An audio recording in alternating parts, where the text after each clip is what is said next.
கோவக்காய் பொரியல் ரொம்ப டேஸ்டியாக ரொம்ப சூப்பராக செய்யலாம். ஒரு வானல் வச்சுக்கலாம். நான் 1 டேபிள் ஸ்பூன் அளவுக்கு எண்ணெய் ஊற்றிருக்கேன். இது கூட வந்துட்டு 1/4 டேபிள் ஸ்பூன் அளவுக்கு கடுகு ஆட் பண்ணிக்கலாம். கடுகு நல்லா பொரிஞ்சு வந்ததுக்கப்புறமா 1/4 டேபிள் ஸ்பூன் அளவுக்கு கடலப்பருப்பு ஆட் பண்ணிக்கலாம். ஸோ இந்த கோவக்காய் பொரியல் இதே மெத்தடில் ட்ரை பண்ணி பாருங்கள். ரொம்ப சூப்பராக இருக்கும். இப்போ இதை நம்ம வந்து வறுத்து விட்டுக்கலாம்.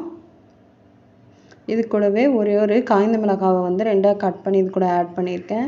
ஸோ ஆட் பண்ணிவிட்டு இதை லைட்டாக இந்த மாதிரி ஃப்ரை பண்ணி விட்டுடலாம். இது கூடவே நம்ம வந்து வெங்காயம் வந்து ஆட் பண்ணிக்கலாம். நான் ஒரு பெரிய பல்லாரி வெங்காயத்தை இந்த மாதிரி குட்டி குட்டியாக கட் பண்ணி ஆட் பண்ணியிருக்கேன். ஆட் பண்ணிவிட்டு இதை நல்லா வதக்கி விட்டுடலாம்.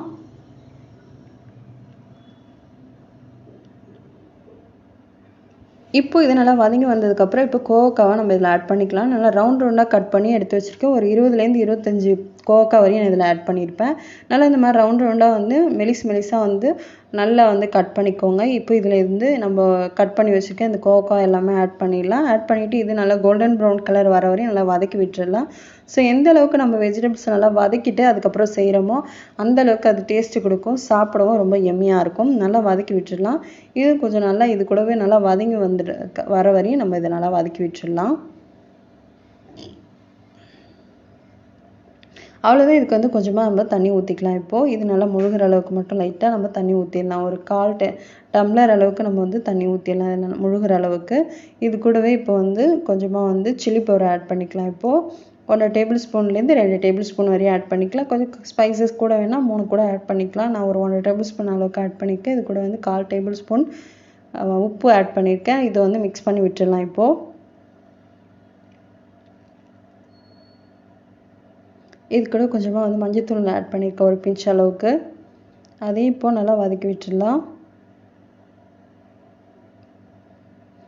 அவ்வளோதான். இது கொஞ்சம் நேரம் சுண்டி வரட்டும். அதுக்கப்புறமா நம்ம இதில் வந்து வேர்க்கடலையை வந்து கொஞ்சமாக எடுத்து மிக்சியில் போட்டு கிரைண்ட் பண்ணி இது கூட ஆட் பண்ணிக்கலாம். இல்லையா நீங்கள் வந்து தேங்காய் பூ வந்து நம்ம இதுக்கு வந்து ஆட் பண்ணிக்கலாம். அதுவும் நல்லாயிருக்கும். ஸோ அதனால் துருகி அதை வந்து ஆட் பண்ணிக்கலாம். இன்றைக்கி நான் வந்து வேர்க்கடலை தான் ஆட் பண்ணியிருக்கேன். ரொம்ப சூப்பராக இருக்கும். வேர்க்கடலை கொஞ்சம் பவுடர் பண்ணி இது கூட ஆட் பண்ணிக்கோங்க. அவ்வளோதான்.